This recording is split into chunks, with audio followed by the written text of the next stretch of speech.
All right, so here we are live with the second version of our Meet the Innovators chat for 2019. We've got a couple of our innovators on the call tonight, and we're going to go through a little intro into some bits and pieces about us, what we're doing with our projects, and then we're going to have a chat to Michael Davidson about who's one of our past innovators. He'll be talking to you about what he's been doing with his things and also what's coming up for him pretty soon in the near future. So last time I started with having a look at a little bit of an update to some products and some nice little features about products, and I'm going to attempt to share my screen now, so hopefully we're looking good. So if I just go to this one, okay. If I jump back into my presentation, it looks like it's looking pretty good. Let's just let's go present. Here we go. So we'll have a look at pretty faces there for number 2. And one thing I was going to have a chat about was product update to Gmail. It came out about 2 weeks ago now, and it's the ability to schedule a send, which I think is pretty cool. So when you go to send, if you click that up arrow, it will allow you to schedule a send. So if you're working late at night when you're pretending that you're getting lots of sleep, or it's something you want to send later on to a group of people, you can just, instead of clicking send, you can click on schedule send. It'll open up this bottom box down here, which will allow you to choose when you're going to send that email, which I think is a really handy feature. The other really handy feature I enjoy about Gmail as someone who sends lots of repeated emails is the ability to use canned responses. So down the bottom here in the 3 little dots in Gmail, if you go up to canned responses, it'll pop you out a whole lot of canned responses you have. Now these ones you can see on the left-hand side here are the ones that I've already created. Now when you type an email, you do also get the choice down here to save it as a template. Give it a name. So these are ones that I send over and over again, simply changing some names, some dates about when things are going on. So that's a nice little feature in Gmail I quite like. I find it saves me a lot of time, and it helps me to just reuse those same emails, which I make sure I've typed up very nicely with good information and great grammar, so that I sound as though I know what I'm talking about as well. So a couple of little updates to Gmail. So I'll just jump back out of my screen share here, and we'll head back to the Hangouts, and I'll introduce you to a couple of the Sydney 2019 innovators from the latest cohort. Let's jump back into here. So here I am again. So we'll start down the bottom here. First one in line is Mr. Corney, Mr. Andrew. So Andrew, let's hear from you about what your innovator experience was like and what your plans are for the near future as a new innovator. Yeah, thanks, Steve. So hopefully our technology is working from this end. It's the 3rd webinar I've been in today, so I should be quite used to it by now. But yeah, it was really cool this morning. I think we all jumped on that the mentor matching chat, and it sort of brought back that really powerful learning experience we had over in Sydney. So yeah, so anyone who's not on the Innovator Mahi, if you go down that path, it's certainly the most valuable professional learning that I've been involved with. So what I've got to share with you guys tonight is just a real quick overview of my project, which is about. It was really interesting going through the process, because this was not the project that I came to the Innovator Academy with. I was going to do something about algebra and coding, and then sort of had a massive pivot during those 3 days. So I want to look at assessment and this idea of a competency tracker. So how might we track students' progress in their development of soft skills or 21st century skills? So we're obviously really good at schools at assessing content and giving kids next steps about how to improve their skills, or maths or language arts or PE, whatever. But we always talk about these competencies as being really important: critical thinking, communication, all those things that are at the front of the New Zealand curriculum document. But we don't often do a good job, and certainly at my school, of assessing them and giving kids some good quality feedback from them. So my idea is to have kids sort of self-assess and have that paired up with a a teacher assessment and then sort of match the two together. Like, is there a disconnect? Does the kid think they're doing really well in critical thinking, but the teacher doesn't? You know, there's some link to some evidence. And then the idea of that there's some sort of dashboard type of functionality so that you can see progress over time for the student. They've got some clear next steps that the teacher has given them. And then the teacher's got an overview of their class and who needs work in particular competencies. So that's sort of the big hairy idea at the moment. And you're looking forward to getting conversation going with the mentor that I've just been matched up with, who's in the UK. So you're pretty excited about that. We've got a meeting scheduled for next week. And maybe just before I go, I was just delighted to see this. I've never seen a kiwi as one of the anonymous animals. I'm not quite sure if one of you managed to do a little bit of Google ninjaing there, but yeah, I thought that was a pretty cool way to start. Someone managed to be an anonymous ninja. All right, that's me. Nice one. Yeah, I did actually notice that just as I was looking at our little slide share that we have there, and actually took a photo like you did. Took a little screenshot to see the anonymous kiwi was quite cool. Nice one, mate. Thank you very much for that. Let's shoot over and meet Laura. Laura and I met each other before the academy, which we didn't realize we bumped into each other in a very strange place. But so I'll pop you over to Laura, and she can tell you a bit about herself. Thanks for the intro. I'll attempt to share my screen just quickly.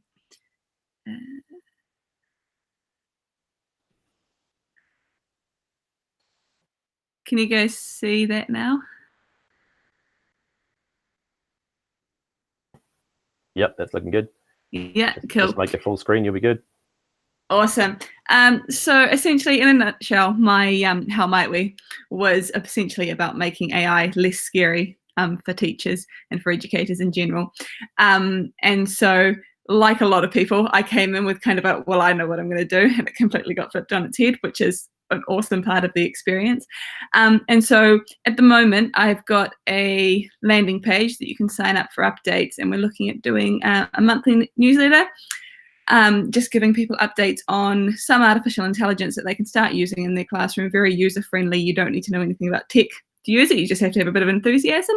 And kind of mid to long term, the big part of my project is that we're looking to develop a platform where teachers and educators can actually start to train artificial intelligence to do things that maybe aren't the most fun parts of our job. So we're going to start with trying to get artificial intelligence to learn how to do a running record. But that's going to take a lot of teachers in the first instance coming in and training the robot, the artificial intelligence, what to look for in a running record and what to listen for when they're hearing a child read. So it'd be great if anyone wants to sign up for updates, but also if anyone wants to be involved in that initial kind of training of the AI. So I'm very early days as well. I'm not meeting with my mentor until next week. So that's basically me for now. Cool. Thanks very much, Laura. That sounds really interesting. And I think both of these are two projects that a lot of people are talking about. A lot of people are talking about using AI to help out in the classroom, and also thinking about what Andrew's doing with measuring those soft skills. It's one of those things you think, how do we measure them, and what's going on? So thank you both very much for sharing your projects. What we're going to do is jump over and have a chat to Michael. So Michael Davidson is a past Innovator Academy participant. I was really going to say a past innovator. So what he'll do is talk us through what it was like for him to be part of the Academy and what's happened to him after being part of the Academy. So Michael, take it away. Yeah, so I was lucky enough to be a Sydney 17 member, and then even more lucky recently to be a coach at Sydney 19, and being a part of the amazing Sydney the Kiwi team Kiwi, sorry. And I think ironically that Kiwi might have been me on the slide. So it's just kind of funny because, as you probably figured out right now, I don't sound like a Kiwi. So yeah, my experience was probably very similar to everyone's, yet different in its own right. Innovator Academy is always, I guess I can say that now since I've been to two, it's always kind of this eye-opening, massive growth kind of experience in a very short amount of time. And in the almost 2 years, I guess, since I've been there, I've been up to quite a lot. So I'm going to share my screen as well. And and yep, so I'm screen sharing. So my original project, I was kind of very interested in the fact that, you know, coding was, or digital technologies and computational thinking were coming into the curriculum in New Zealand in a couple of years. And most of the people that I knew and I worked with didn't really have any idea of what to do. And everyone was so busy with everything they're doing. And, you know, it's only gotten worse in those 2 years. And, you know, there wasn't a lot of time to fit in coding. So I thought, I kind of put all of those things together, and eventually at the Academy came up with the idea of creating projects that kids could do that, you know, were digital, like computational thinking and coding, but that they were also in another area of the curriculum, so that educators wouldn't be able to say, oh, but where's the time for it? So initially I think I've made 5 videos so far, and I'm in the process of working on another one. So I've got those, and they've been semi-successful. I think I've got a couple that are over 1,000 views on YouTube, and I think one of them is even approaching 2,000. But from there, I kind of started branching off, and as the new innovators will probably find out soon, once you start thinking creatively and start working on projects, you come up with a lot more that you want to do. So around the same time, for some reason, I was convinced to make a digital breakout for Māori Language Week at my school, and I really enjoyed the experience. And so the week after that, I decided to make another one. And I shared these on the Facebook page for the NZ primary teachers, and I got quite a big response from them. So I thought, you know what, I'm going to keep doing this. So I think all told, I'm over 20 that I've made now. I've been quite busy in the last years, you'll see, because these only say 2018. But I've created quite a few and kind of still have that hunger to keep on making them. So that actually is probably what I would say is the most successful thing that I've had. I check my YouTube hits, because they're all kind of, there's a lot of video based clips, and I'm constantly getting some views on there. And I look at some of them. One of mine, there is a page on it. I think it's this one.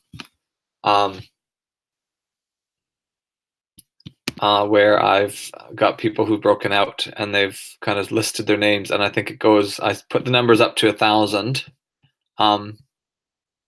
and it's gone well beyond the 1,000. So that's one thing that I'm pretty proud about, and something that I want to work towards, kind of making more curriculum based to help children in those ideas, like say mathematics, where it might not be so fun to learn, but put a little bit of gamification into it. Then after that, I had this great idea. I was thinking, I've got these coding videos, I've got these digital breakouts. I want a kind of way to promote them a little bit. So I came up with this idea of the Monthly Maker, which was meant to be a monthly kind of online newsletter with a bunch of different content. And that lasted for a couple months. As you can see, there's only 3 issues. I definitely say that's one of my failures, although I'm kind of keeping that growth mindset of yet. So if this may make a comeback, there were certainly some features of that under my Maker at NZ label that I've kind of come up with that would be very valuable. And I really enjoyed visiting the 2 schools that I've shared here, and the one that I actually am still in the process of creating the video. The latest thing I've been working on is my Maker Challenge. So every month this year, I've been coming up with a video challenge to give to schools around New Zealand or even the world. And the idea is that they make the challenge, and then we've got a flip grid where they can share what they've made, and other people can comment on them and see what they've done. So the idea is to kind of build that community for the children. While there are lots of videos on the flip grid, there are pretty much 99% the children that I'm teaching. So it's been good for them to kind of share with each other, and we're just hoping to kind of, you know, maybe someone watching this is thinking, oh, maybe that sounds like something to do. Give it a go. I suggest it might be a pretty good thing to try. And then the latest thing, as part of a bigger thing at Gig NZ, I think Steve mentioned it earlier, is that we've got the Learner Summit coming up. That's going to be on August 23rd at Matuanaru School, which is in West Auckland, in Huapai or Kumiu, where we've got our pitches open. And And we've already gotten a few, one from as far away as Gisborne. So we're pretty excited that a school is going to make that effort to come out. So yeah, one of the Sydney 19 innovators might have had something to do with that. But yeah, so that's something definitely, if you can make it out to Auckland on that day, it's going to be amazing. We've got some semi-loose commitments from some people coming over that would be really neat to visit and to have the children see. And the last two have been pretty amazing. I've been a part of both of them. So all this information and all the links to all the stuff I've done are on the slides that I believe are going to be shared afterwards. Or if not, you can always hit me up at MichaelTeacher on Twitter and just ask for anything, and I'm more than happy to share. Whew, sorry, that was a quick, big talk there. So I'm going to undo that screen share. Yep. Oh, that's cool. Thanks. Hey, I noticed you had a Matariki breakout on there. So well, it's actually kind of funny. I have not finished that one. So that was kind of last year at about this time. Things got really busy, and I had planned it, and I was about 2/3 of the way through. Yeah. So maybe that's something I can sort out soon, because that's coming up. Yeah. That would be a neat thing to have. That'd be great if you could, because I'm thinking that'd be a really handy thing to use. So if you could get onto that, that'd be okay. Fantastic. Well, that's going to be my weekend job, I think. So. Awesome. Hey, so is anybody in our bunch, Andrew or Laura, you want to ask any questions of Michael while we got him here in front of us? Yeah, I just thought to take the opportunity with Michael online. So considering loading up a van full of kids and heading north to the Learner Summit, but I know you did run a similar event last year. So maybe just give us an idea of some presentations or workshops that the kids presented. So yeah, we've actually, it was actually almost 2 years ago when we did it. I had mine a few days before I went to my Innovator Academy, which is an interesting kind of bit of symmetry. But at the very first one that we did, I had a group of Year 2 students, and they presented on using Google Slides to make an animation. We've also had a lot of kids, some of the presentations we went to with my Year 2s was how to make a blog. Where my current learners right now, we're looking at doing some things with some Sphero, and I know someone has kind of already pitched to do a digital breakout session, a former colleague of mine, actually. So it kind of put a little bit of a smile to my face. But to be honest, it could be anything that the children are doing. It doesn't necessarily even have to be high tech. It could be low tech. It could be anything, a maker challenge. It could be something really simple. I mean, because, one of the things that we talk about a lot is that, your mundane might be someone's amazing. So something that you do every day that's part of your learning, that you're really proud of, and that has some sort of tech or digital connection. But it could be CS Unplugged, things like that, or Book Creator, just something simple that the kids do. I believe there are the old, I should probably get on that, the old sites for the last 2 ones, and they'll have a lot of the sessions that the children did. Oh, it'd be good to have those linked into your current site. So we've got some Year 9s and 10s that I'm keen to bring up. Was it your sense at the last one that the workshops or keynotes were sort of planned by a teacher and delivered by students, or they were genuinely student-led? The keynotes definitely were child-led. The first keynote 4 years ago was, I can't remember his name, but he was a young entrepreneur. So he had been in high school at the time, and he had actually started his own business. 2 years ago, it was the Young Ocean Explorers. So it was the dad who was kind of the filmmaker, and the daughter, who was kind of the one that was on screen a lot, and they were both amazing. Generally, I mean, when I was with the Year 2s, I kind of planned and helped with that a lot. But the kids are the ones that are delivering it, and it's stuff that they are confident with. 2 years ago, since we were kind of half hosting it at Ormiston Primary, we had a lot of kids that did their own with a little bit of our help. Because it was just not feasible for us, since the number of sessions we were doing, it wasn't feasible. But I would think that older children, they'd have to have some help because they wouldn't necessarily know what was to be expected.